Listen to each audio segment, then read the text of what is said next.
Já abra sua Bíblia em Apocalipse, capítulo 2.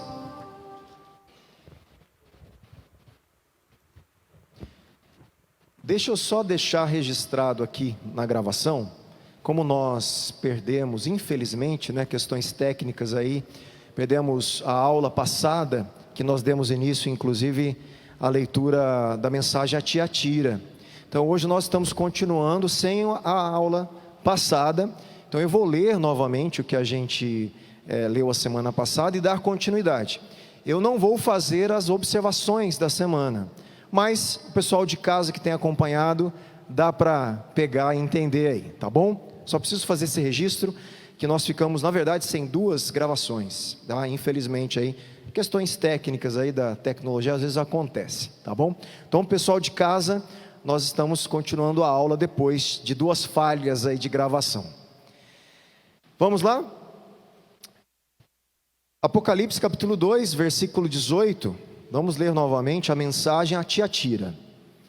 Ao anjo da igreja em Tiatira, escreva: estas coisas diz o Filho de Deus, que tem os olhos como chama de fogo, e os pés semelhantes ao bronze polido. Conheço as obras que você realiza, o seu amor, a sua fé, o seu serviço, a sua perseverança e as suas últimas obras, mais numerosas do que as primeiras. Nós vimos que isso é o quê? Um grande reconhecimento de Jesus, o Senhor da igreja, daquilo que a igreja de Tiatira estava fazendo de forma correta, adequada, e glorificando a Deus. E Jesus faz então esse reconhecimento, esse elogio aí, esse eu conheço, eu sei muito bem que está muito bom isso aí que vocês estão fazendo. Porém, tenho contra ti. Aí vem aquela questãozinha, mas tem algumas coisas que devem ser observadas, porque vocês precisam lidar com isso de uma forma, porque isso está desagradando a mim. Ele é o Senhor da igreja, então Ele tem toda a autoridade para dizer, isso me agrada, isso me desagrada. E aqui Ele vai falar: tenho porém contra você o fato de tolerar que essa mulher, Jezabel, que se declara profetiza, não somente ensine, mas ainda seduza os meus servos a praticar a prostituição e a comer coisas sacrificadas aos ídolos. Então, como é possível, eu tenho contra vocês, que na igreja de Tiatira, vocês estão tolerando uma mulher, que se autoproclama profetiza, dizendo falar em meu nome, porque a profetisa, ela iria falar em nome de Deus, em ser inspirada por Deus, para ensinar a igreja.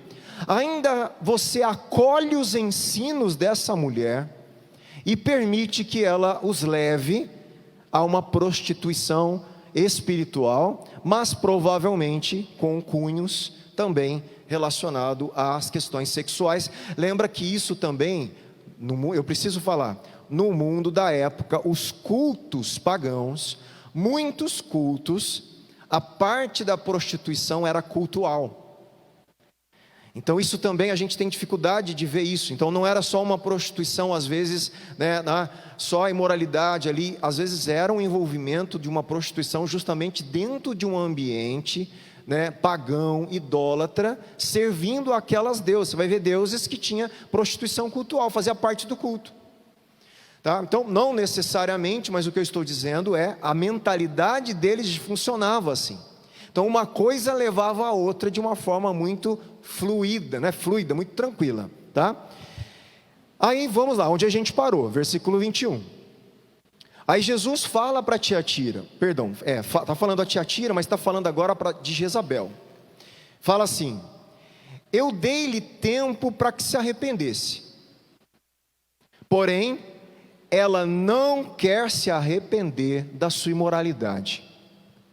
Então mesmo essa mulher, que estava fazendo um estrago em Tiatira, quebrando toda a santidade da igreja, todo o bom testemunho, toda a devoção a Deus única, ela estava ensinando coisas erradas, se autoproclamando, falando em nome de Deus, levando muitas vezes ali, como o próprio texto dizendo, aos sacrifícios a ídolos, a uma infidelidade com Deus física e espiritual.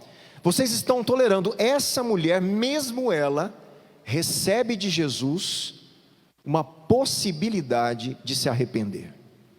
Poxa, aqui, entende o que eu estou falando? Além dela ser o que ela era e fazendo o estrago que estava fazendo na igreja, impossível de tolerar aquilo que ela estava fazendo, mas mesmo assim, antes de qualquer disciplina e juízo de Jesus a essa mulher, Ele dá a ela a possibilidade dela se arrepender.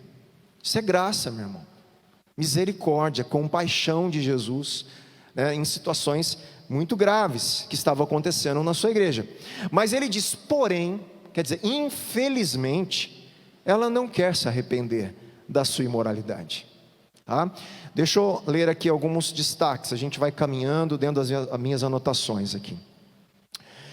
Devido à oportunidade, né, a seriedade, perdão, do erro, a única coisa que Deus pode lhes dar é oportunidade para mudar, para se arrepender.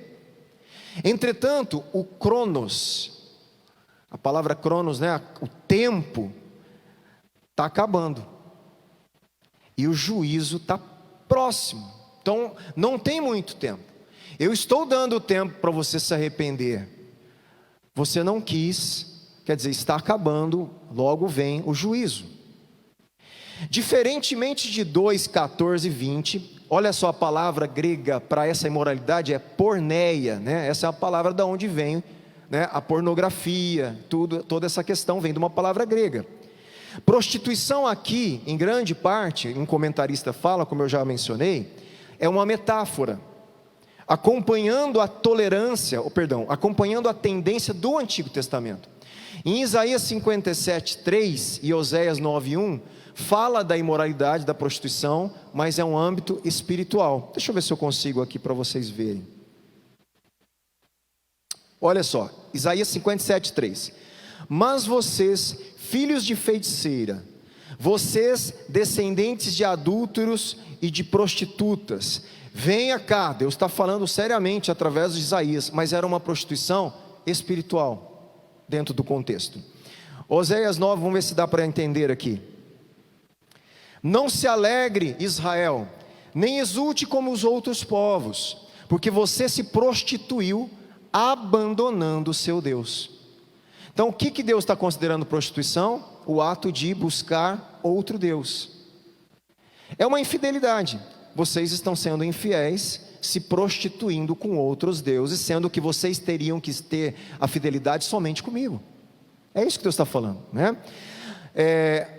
Você gostou de receber o pagamento de prostituta em todas as eiras de cereais. Gente, as palavras são fortes, não são? Deus olha para o povo dele, chama o povo dele, né, do que? De infiel. Vocês estão prostitutos, vocês estão se prostituindo, estão se vendendo, né? Então são palavras fortes, em momentos que o povo de Deus estava altamente idólatra, sendo infiel com Deus. Então, nesse contexto de Apocalipse, como ele está usando a palavra Jezabel, ele está referindo-se então a Jezabel do Antigo Testamento. E lá o maior pecado de Jezabel era levar o povo de Deus a uma infidelidade espiritual e adorar a Baal e não a Deus, né? Fora toda a manipulação dela com Acabe e aquela loucura que ela faz, né? Dessa forma a palavra funciona como um resumo que reflete os dois pecados do versículo 20, idolatria e imoralidade sexual. A disposição de Jezabel para participar das práticas religiosas pagãs era cometer adultério contra Deus. Versículo 22, Jesus continua falando: eis que farei com que fique acamada. Aqui vem o juízo. Eu falei para ela se arrepender, dei tempo, não se arrependeu, eu trago juízo. Eu vou fazer com que fique acamada, e trarei grande tribulação aos que com ela adulteram. Então, meu irmão, isso é um certo consenso nos comentaristas, tá bom? Não era que as pessoas da igreja estavam cometendo atos sexuais com ela. Era justamente uma idolatria, um adultério espiritual com ela. Vocês que estão sendo ensinados e acatando os ensinos dela se tornam adúlteros com ela. Esse é o termo que está sendo usado aqui. Caso não se arrependam das obras que ela incita. Vamos devagar, porque a gente vai ver que tem um juízo sobre Jezabel, um juízo sobre os que adulteram com ela, um juízo sobre os filhos dela. São categorias de pessoas diferentes que estavam dentro de Tiatira. É como se tivesse níveis de influência de Jezabel diferente. Ela é o centro do que estava acontecendo. Eu vou deixar ela acamada, eu vou tirar tudo o que ela faz. Ela vai ficar numa situação que ela não vai mais poder fazer o que ela faz. Mas quem se adultera com ela, acontece isso. E os filhos dela, então você vai ver, nós vamos ver aqui no texto essa sequência aqui, vamos lá. Antes, essa seção contém todos os elementos, quase todos, tem uma exceção, dos oráculos do Antigo Testamento de juízo, exceto a fórmula que no Antigo Testamento, quando tinha o juízo, o profeta falava o quê? Ai de ti. E ele então trazia o juízo. Mas o restante tem muita semelhança aos juízos do Antigo Testamento. Pérgamo recebeu uma advertência. Lembra quando ele estava cometendo erro e Jesus falou assim: se não se arrependeres, né? Mas Tiatira, a vinda do juízo é anunciada como um fato. Ela havia se pervertido na cama da idolatria. Agora Deus iria lançá-la num tipo diferente de cama, uma cama de dor. Jezabel levou vocês para a cama dela, para a cama de idolatria. Eu vou colocá-la agora numa outra cama. Olha só, você percebe como que se trabalha essa questão? Tem tudo a ver. O juízo vai tirar ela da cama da prostituição e colocá-la numa cama de dor, impossibilitada de continuar fazendo o que ela está fazendo, levando as pessoas da igreja para a cama da prostituição espiritual. Olha o juízo, ele está mexendo. Eu não vou mais deixar ela continuar fazendo o que ela vai estar fazendo na igreja. Jesus vai intervir. Chega um momento que Jesus põe um basta na maldade e nas coisas erradas. Ao final de 2:22 há uma oportunidade de arrependimento para os adúlteros. Portanto, os que cometem adultério com ela são aqueles membros da igreja de Tiatira que têm sido atraídos pelo ensino dela e pelas suas práticas sincréticas. Todo mundo sabe o que é o sincretismo? Quando a gente mistura um pouquinho do evangelho, das coisas de Deus, com outras religiões pagãs. Posso falar abertamente? Vocês me permitem? Posso? Pegar o sal grosso, ungir, jogar lá no cantinho da tua porta, para limpar o ambiente. Isso é uma coisa sincrética, abominável diante de Deus, que a igreja tem feito. E você fala assim, mas como que Tiatira deixou essas coisas entrar? Ué, como que o Brasil deixou essas coisas entrar? E todo mundo achando que isso é coisa de Deus. É muito igual, não tem muita diferença. A gente fica abismado, como que eles toleraram Jezabel? Gente, o que a igreja brasileira tolera hoje é inacreditável. Se a gente for enumerar as coisas, um dia pegar as coisas, tirar da internet, só a gente, vamos assistir umas coisinhas que existem no Brasil. Gente, é para a gente chorar de tristeza, se arrepender, pedir muito perdão a Deus, né? Então, infelizmente, essas coisas estão tentando entrar sempre dentro da igreja e tirar a igreja da sua posição de pureza, santidade, fidelidade a Deus, tá? Então, acontece. Mas eles não foram tão longe, esse pessoal que se adulterou com ela. Isso é, ainda não se recusaram a se arrepender. Jezabel teve oportunidade de se arrepender, mas já se recusou. Esses adúlteros ainda não, parece que ainda há oportunidade para eles de arrependimento. Olha lá, vamos voltar para o texto.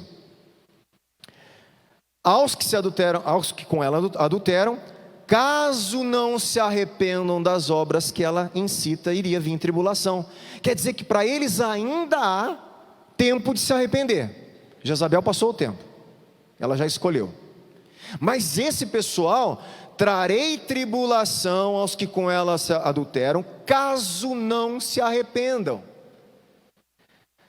das obras que ela está incitando, do ensino que ela está ensinando esse pessoal e vocês estão comendo, e das obras que ela está falando para vocês, falando que é coisa de Deus e não é. Se vocês se arrependerem, há perdão e não viria então a tribulação. Aqui nós não sabemos se esse pessoal se arrependeu, não se arrependeu, a gente não sabe, mas eles tiveram oportunidade. Versículo 23, olha que forte, né? Para a nossa linguagem politicamente correta, né, de hoje. Olha o que Jesus fala para Tiatira: eu vou matar todos os seus filhos. Forte, né? Matarei os seus filhos, e todas as igrejas saberão que eu sou aquele que sonda mentes e corações, e retribuirei a cada um de vocês segundo as suas obras. Forte, não é? Mas Jesus está falando isso com Tiatira. Quem são os filhos da Jezabel, né?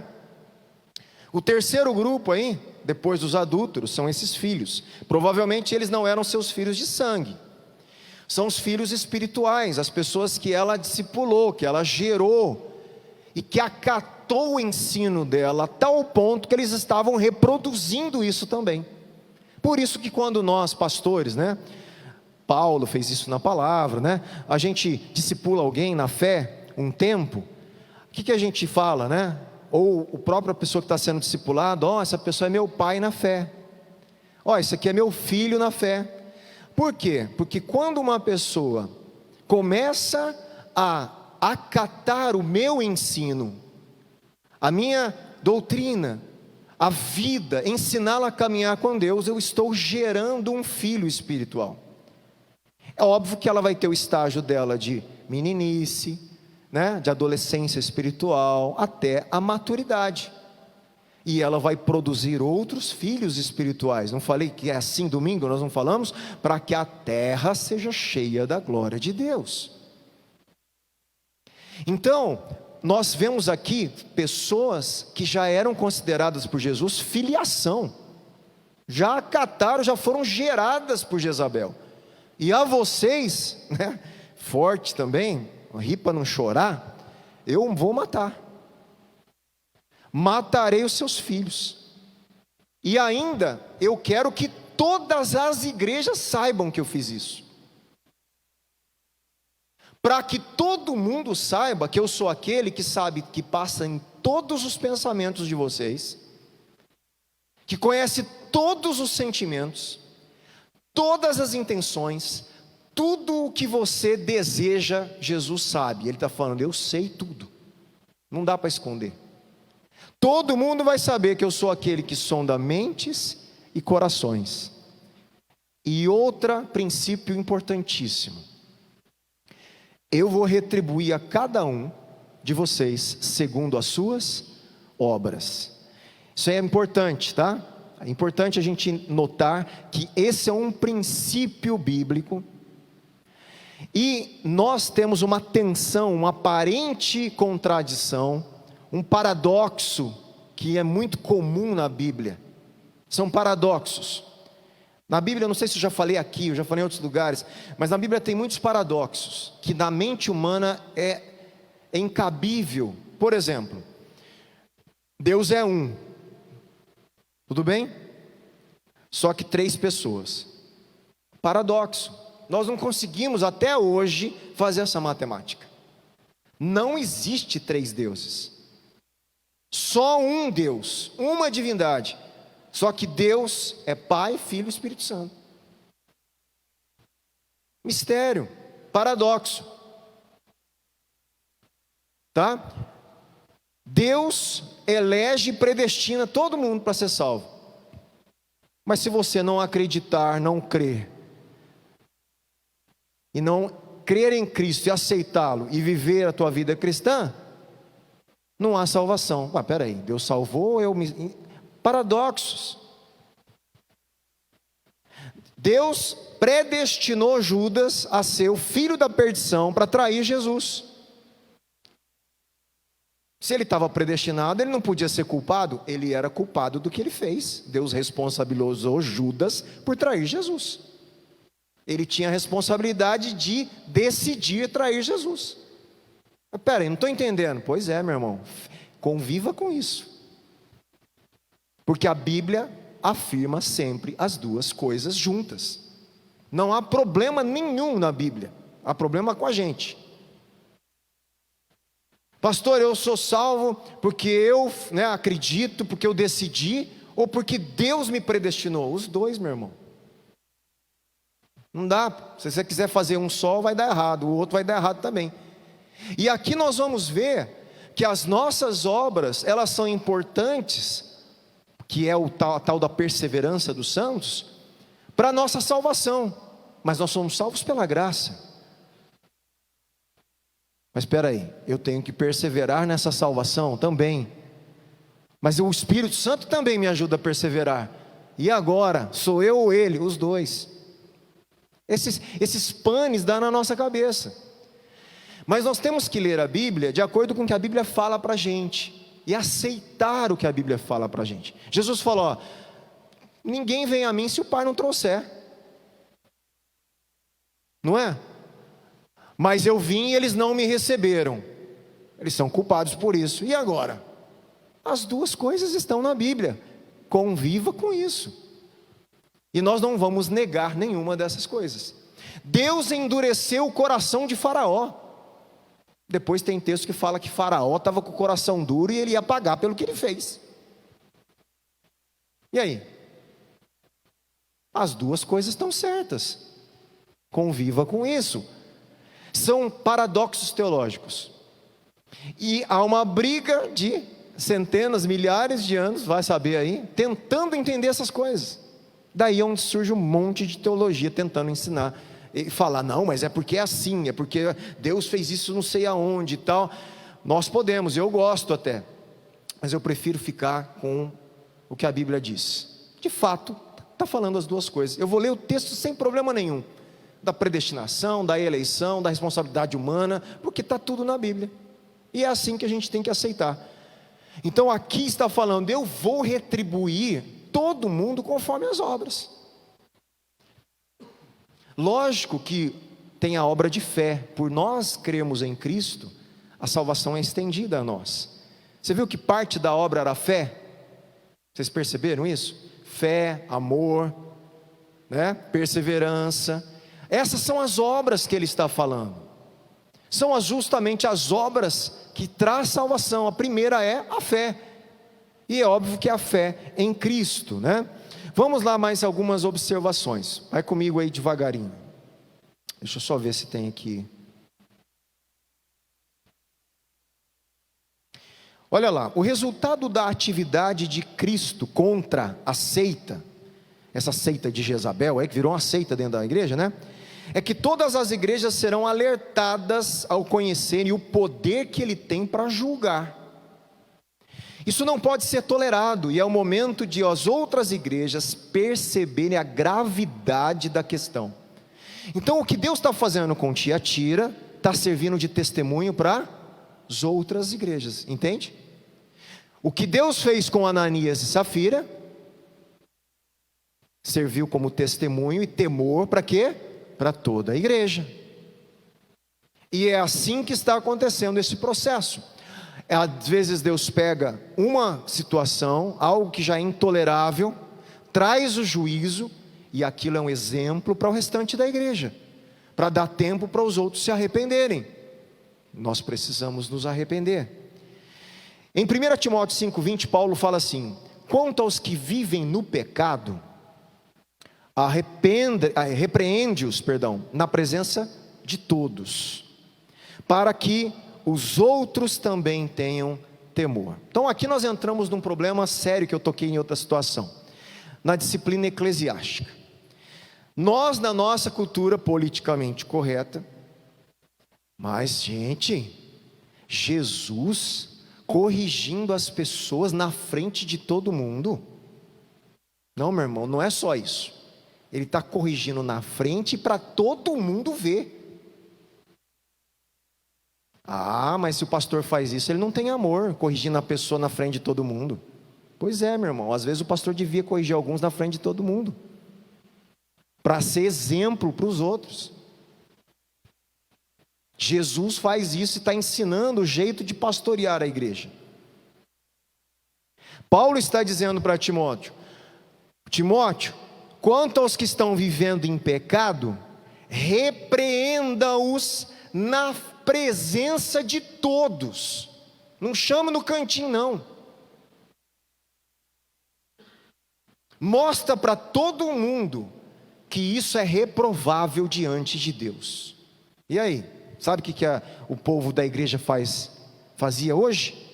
Ia fazer? Sair da igreja. Você acha que isso acontecia de forma normal, quando o Timóteo corrigia? Não, meu irmão. Eles iam ser disciplinados, ficar na igreja, ser reorganizados, salvo um ou outro ali que precisava ser enxotado da igreja para fora, porque eram falsos irmãos. Às vezes o que está sendo repreendido não é falso irmão, ele está num erro, que ele precisa ser corrigido, e ele aceita a correção, aí ele se torna mais forte ainda na comunidade. Hoje, se você quer corrigir alguém, a pessoa quer ir embora. Mas, gente, o pastor tem que corrigir a ovelha naquilo que ela está errando, com Deus, na vida cristã, nos relacionamentos cristãos, dentro da igreja, da comunidade, né? E correção, eu não estou falando ser mal criado com ninguém, eu estou dizendo a disciplina. E às vezes isso é importante, mas temos dificuldade ou não temos hoje na nossa sociedade, né? O que eu estou dizendo é que a Bíblia não tem esse problema, Jesus não tem esse problema, e nós vamos aos pouquinhos instaurar disciplina eclesiástica na fonte de vida, né? Bem devagarinho. Algumas coisas até o Gui já acompanhou. Agora em janeiro nós vamos fazer uma reunião com o conselho consultivo. Tem umas diretrizes que eu escrevi, estão escritas, nós vamos ler juntos, vamos aprovar juntos ou não, vamos discutir. A igreja falou assim: pastor, é isso mesmo, aprovado. Nós vamos deixar aquilo como uma normativa de atitudes na nossa igreja, né? Questões de liderança, de acessar ministérios, tudo isso está tudo escrito já. Nós vamos em janeiro convocar o conselho, né, os membros da igreja que quiserem acompanhar, e a gente vai ler junto essas coisas, para a gente organizar essas questões, e a gente falar: olha pastor, não, realmente, né, essa pessoa, né, precisa dar um tempo, ela não pode mais estar à frente de tal lugar, está causando um mau testemunho na igreja, na comunidade, em Penápolis, nós precisamos chamá-la para, né, ser disciplinada. Em que sentido? Olha, meu irmão, não pode mais estar à frente disso, você precisa se corrigir nisso, vamos dar um tempo, tal. Ah pastor, a pessoa vai embora, poxa, aí eu não posso fazer nada, não vou deixar de fazer o que é certo, né, para que a pessoa cresça e amadureça, só porque, né, a pessoa pode pisar na bola e falar: pô, vai embora. Se já vai embora, é que já não é ovelha. Ovelha vai ouvir, né, vai pegar, você vai tirar o espinho lá, vai dar uma pancadinha com o cajado para ela endireitar o rumo dela. Então nós precisamos aprender, faz parte. E na verdade isso é amor de Cristo, amor pastoral, porque a gente quer ver as pessoas crescendo, e às vezes a gente, com os filhos, meus filhos sabem disso, né? Eu amo os meus filhos, mas tem momento que eu sou firme com eles, e vou ser firme com meus filhos, né? Então, às vezes, mesmo na idade deles, gente, vocês sabem como que é hoje. Meu filho, né, a Dama está com 21, já está morando fora, né? Já é mulherzinha, já, né? Quando vem em casa, eu ainda dou as duras, eu posso ainda, dentro de casa.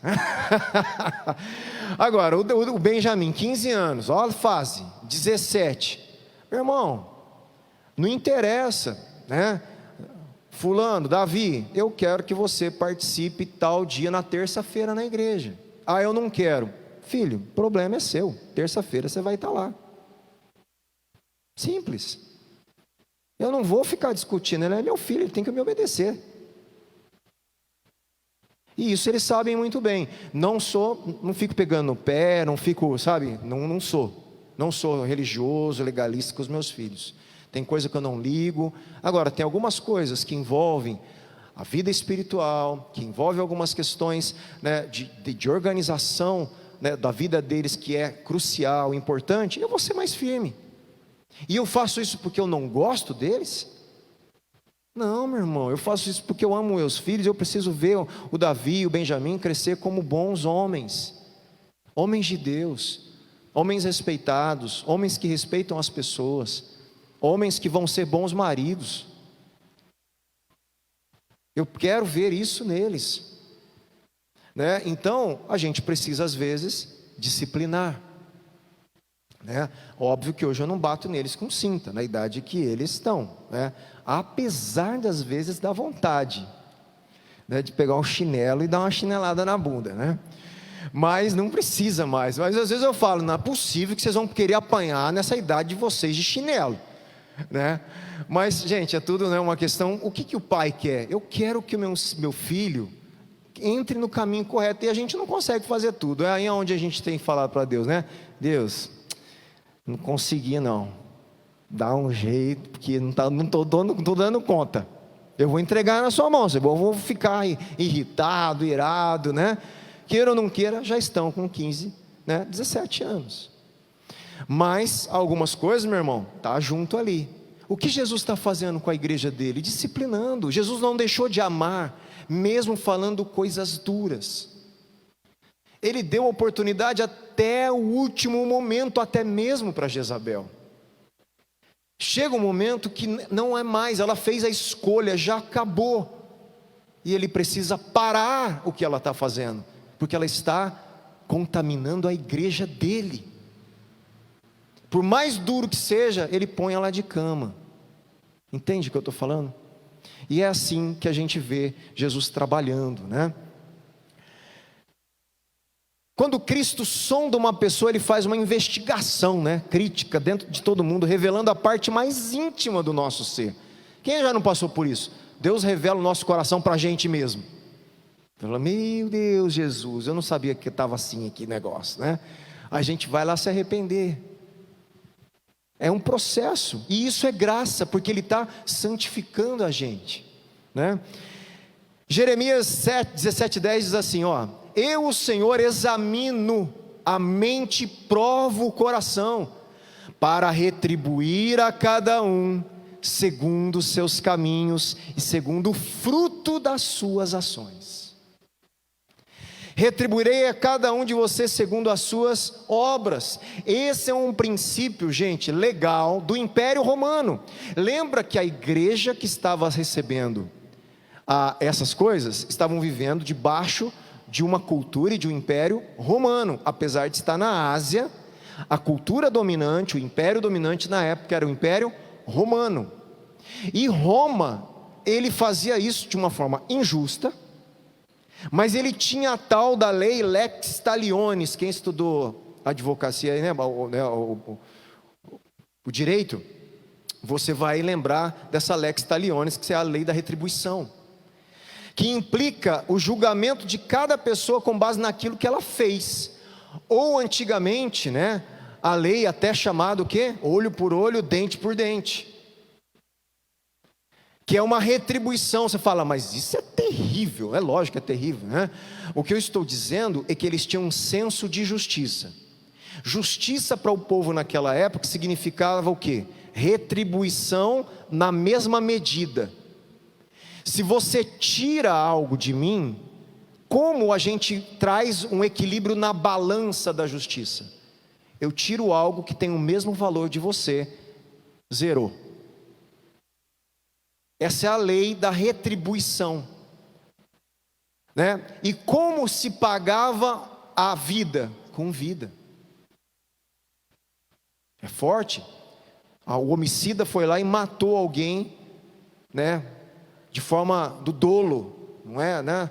Com intenção mesmo, foi lá friamente. Ele ia pagar com a vida. Isso era justiça. Era a justa retribuição. O cara vai lá, arrancou alguma coisa lá, o cara perdeu a mão mão que o cara trabalhava, gerava recursos financeiros, que naquela época tudo manual.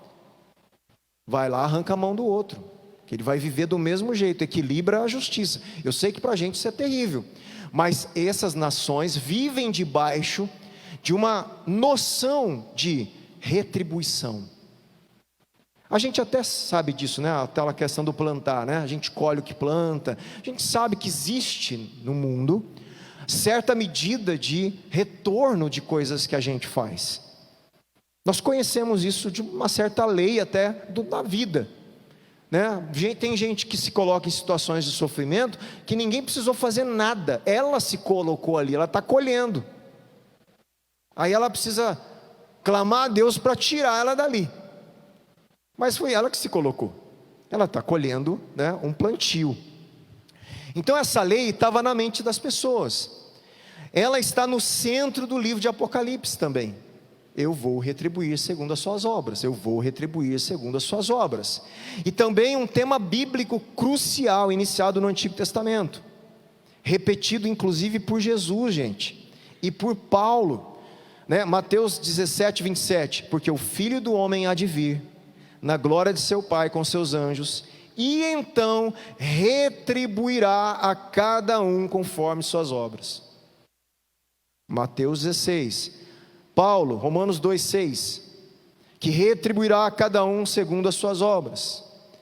14, Apocalipse, 2 Coríntios 11,15. Portanto, não deveria surpreender que os seus próprios ministros se disfarcem ministros de justiça. Falando, né, Satanás, do inimigo, que se disfarça de anjo de luz, de ministro de justiça. O fim deles será conforme as suas obras. A lei dessa justiça, ela está permeando o tempo inteiro. Por que a gente é salvo? Agora eu vou falar. Porque toda retribuição de castigo que nós merecemos, Jesus recebeu na cruz, no nosso lugar. Por isso a salvação. Mas Deus vai retribuir a minha obra, toda coisa ruim que eu fiz? Vai, já fez. Ele castigou Jesus na cruz por causa do nosso pecado, que precisava ser castigado. Por isso aqueles que estão em Cristo e permanecem em Cristo, quando Deus olha para nós, Ele vê a justiça de Jesus em nós nos vestindo. E aí a nossa retribuição vai ser as obras de Jesus e não a nossa. O que ele fala aqui é: igreja, continue fiel. Não saia de Cristo. Não permita que as suas obras se desviem do lugar onde vocês foram salvos. Aí é o que nós chamamos na teologia da perseverança dos santos, que também é uma graça de Deus em muito sentido, porque sem o Espírito Santo a gente não consegue. Mas para você ver como funciona, 2 Timóteo 4,14, Alexandre, o ferreiro, Paulo fala, né? Me causou muitos males. Paulo estava meio ali sentido com Alexandre, né? Aí ele fala assim: o Senhor dará a retribuição de acordo com o que ele fez. Deixa Deus cuidar de Alexandre, que fez muita coisa ruim para mim, porque Deus é justo, Ele vai retribuir a ele de acordo com o que ele fez. Paulo fala isso, né? 1 Pedro 1,17, se vocês invocam como Pai aquele que sem parcialidade julga segundo as obras de cada um, vivam em temor durante o tempo da peregrinação de vocês. O que nós estamos falando aqui? Viva em temor diante de Deus. Não viva a vida cristã de qualquer jeito. Seja fiel a Deus. Persevere. Essa está sendo a mensagem para todas as igrejas. Vocês estão percebendo? A perseverança, ela está permeando todas as igrejas. E a maior obra que nós estamos vendo aqui são justamente aquelas: fé, amor, a diaconia que eu falei, que é aquela ajuda, né, ao próximo, e a perseverança. Essas são as obras que ele está falando, não saia delas.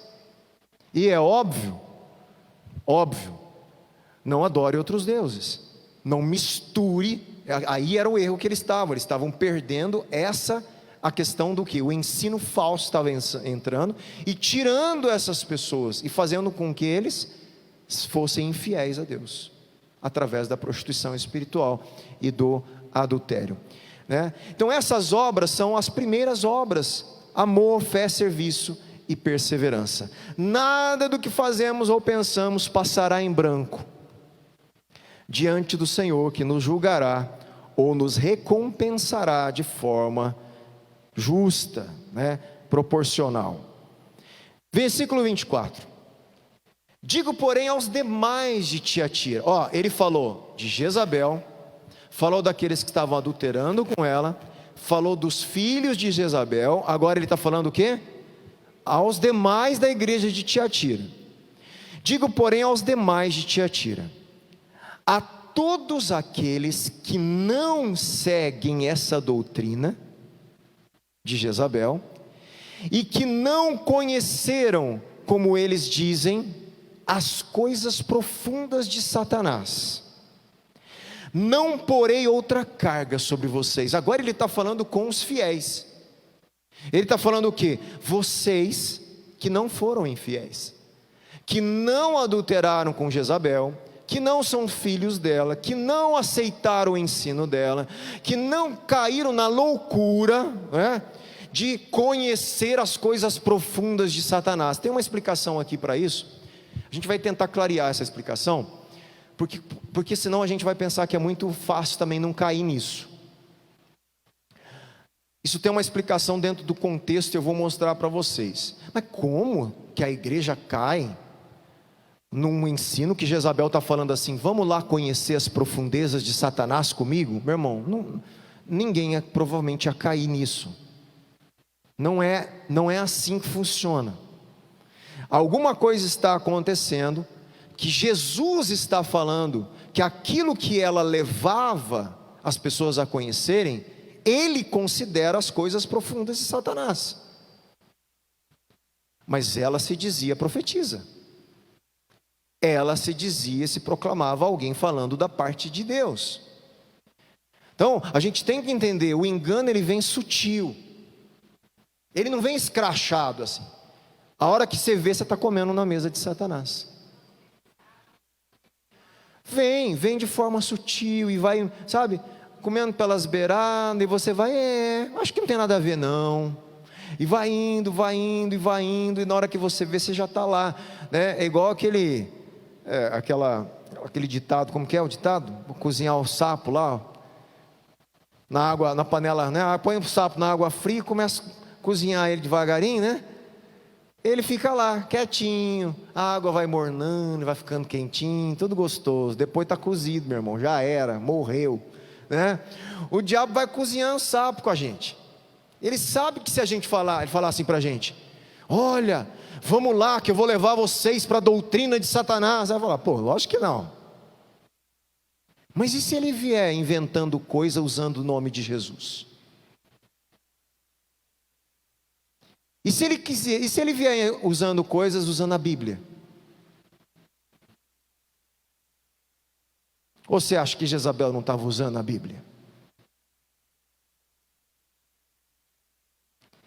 Por isso, quanto mais conhecemos a clareza da palavra e do Evangelho, com mais exatidão, mais difícil a gente cai, né? A gente evita o engano muito facilmente, com a ajuda ainda de Deus, orando: livra-nos do mal. Jesus ensinou. Dessa forma, Deus vai poupando a gente para que a gente possa perseverar. Deixa eu ver só o horário, se vai estar muito aqui. Dá mais um minutinho aqui? Vocês aguentam mais um pouquinho? Só para eu terminar aqui. As palavras aqui que nós estamos vendo, Jesus está falando, eles não, vamos lá, acha aí. Todos aqueles que não seguem e aqueles que não conheceram, tá? Então o que é isso? Não seguem significa o quê? Eles rejeitaram, recusaram a doutrina, né, o ensino, então eles não seguem. E jamais conheceram, o que é isso? Jamais aderiram ao movimento. O conhecimento ali é um envolvimento. Eu não sigo, eu não aceito. Mas não só aceitaram, vocês não se envolveram de forma alguma. O conhecimento sempre é um envolvimento maior, né? O verbo pode significar conhecer por experiência, ou simplesmente perceber, entender ou crer em um conjunto de ensinamento lá. Então vocês não acreditaram naqueles ensinamentos, ou vocês não experimentaram, vocês não quiseram experimentar aquilo, né? Seu sentido aqui é determinado pela decisão em relação às coisas profundas de Satanás, como a gente vai ver aqui. Essa questão aí, vamos lá. Provavelmente, eu vou trazer o que eu acredito, que tem alguns comentários que trazem algumas, mas eu acredito que essa questão aí, coisas profundas de Satanás, é um comentário de Jesus, né, sobrepondo. Ela falava que estava falando em nome de Deus, e Jesus vem e revela a verdade. Ela estava querendo levar vocês às coisas profundas de Satanás. Para mim é exatamente isso que está acontecendo aqui, tá? Alguns comentaristas dizem que isso é um comentário sarcástico, irônico, sobre a reivindicação de Jezabel de conhecer as coisas profundas de Deus. Quando ela se autoproclama profetiza, eu conheço os mistérios de Deus. E Jesus está falando, não, o que ela conhece são as coisas profundas de Satanás. Então esse é um entendimento que pode ser possível, que facilitaria muito o engano. Porque ela não veio, vamos lá conhecer as coisas profundas de Satanás. Provavelmente não era assim. Vamos lá conhecer as coisas profundas de Deus, né? E os mistérios de Deus. Imagine, eu vou tentar reproduzir o ensino de Jezabel, né? E as coisas profundas de Deus estão aí, por aqui, por aí, né? A gente pode sim aproveitar, né, ali do sal grosso. A gente pode, ela vai jogar que não tem problema nenhum eu ir ali naquela questão da outra religião e eu fazer aquilo também, aquele ritual também, e usar o nome de Deus para isso. Meu irmão, ela estava mexendo e levando elas. Não tem problema nenhum a gente comer a carne sacrificada a Apolo, no templo de Apolo, e a gente sentar à mesa dele, e a gente está junto lá, e depois a gente cultua a Deus, a gente participa, porque Deus é maior do que Apolo, não tem problema. E ela vai levar as pessoas a um ensino que conduziu essas pessoas para dentro de um ambiente idólatra, fazendo rituais idólatras, achando que isso também fazia parte de uma perspectiva de Deus. Alguns comentaristas falam que ela falava assim, eles acham, né, que ela falava assim para a igreja: nós precisamos conhecer, aí é uma outra explicação, precisamos conhecer o Deus Apolo, nós precisamos ir lá, frequentar o templo, porque nós só conheceremos as profundezas do nosso Deus conhecendo as profundezas do outro Deus. E de alguma forma ela ludibriou a mente daquelas pessoas. É isso, é onde eu quero chegar. Estou tentando reproduzir possíveis situações que ela possa ter numa cultura que para eles era tão normal aquelas coisas, mas Jesus estava tirando eles dali e ela voltando, né? E falando, não tem problema. E aí as pessoas foram ficando, o sincretismo, foram se dividindo na fé. E aí Jesus fala, não, isso aí é coisas profundas do Satanás mesmo que ela está levando. Ainda bem que vocês não conheceram aquilo que ela estava levando vocês a conhecer, tá? Então essa é uma possibilidade interpretativa aí. Do mesmo jeito, você lembra lá antes, no capítulo 2, versículo 9, quando Jesus fala, eles são sinagogas de Satanás? Tá, aqueles judeus falavam, olha, nós somos sinagogas de Satanás. Não, eles estavam falando, nós somos de Deus. Só que o que eles estavam fazendo era totalmente contrário a Deus, e Deus fala, não, vocês são sinagogas de Satanás. Se dizendo judeus, olha só, mas o que vocês são mesmo é sinagogas de Satanás. Isso é sério, porque não importa o que eu digo que eu sou, importa o que Jesus disse que eu sou. Não, eu sou uma pessoa fiel a Deus, né? A gente gosta de falar. Nós vamos ver que outra igreja também falou isso. Jesus falou, não são não, filho. Vocês estão falando que são, eu não. A pergunta é, Jesus, o que o Senhor acha de mim? O que de fato eu sou para o Senhor? Não o que eu falo para os outros que eu sou. Que a gente fala para os outros, né? Eu sou um homem de Deus, eu sou uma pessoa, eu sou... Não, meu irmão, peraí, tudo bem, mas o que Jesus deve falar da gente? E nós vamos ver mais, estou dando spoiler aqui, porque a gente vai ver isso mais para frente, né? E a gente vai ver como que isso também é tratado nas mensagens. O que nós vemos? Tanta coisa na mensagem para as igrejas que a gente tem para aprender, meu irmão, mas muita coisa, né? E a gente encerra por aqui, a gente continua o finalzinho, que tem mais algumas observações, tá? Só versículo 25, tão somente conservem o que vocês têm até que eu venha. O que eles tinham de bom? A fé, o amor, o serviço, a perseverança. E esses não se deitaram nos ensinos, né, de Jezabel. Conservem até o fim. Até que eu venha, conserve. E aí eu não vou dar carga nenhuma para vocês. Foi o que ele falou antes, a mais. Eu só vou pedir a vocês o que eu estou pedindo. Sejam fiéis. Aí a gente vai parar, porque a gente vai entrar no 26. Ao vencedor. E a gente vai lembrar. Quem são os que vencem em Apocalipse? E a gente para aqui e continua semana que vem. Tá bom? Perguntas? Observação? Dá para... Tranquilo? Cadê a sala de aula essa hora, né? Quem? Fala, José.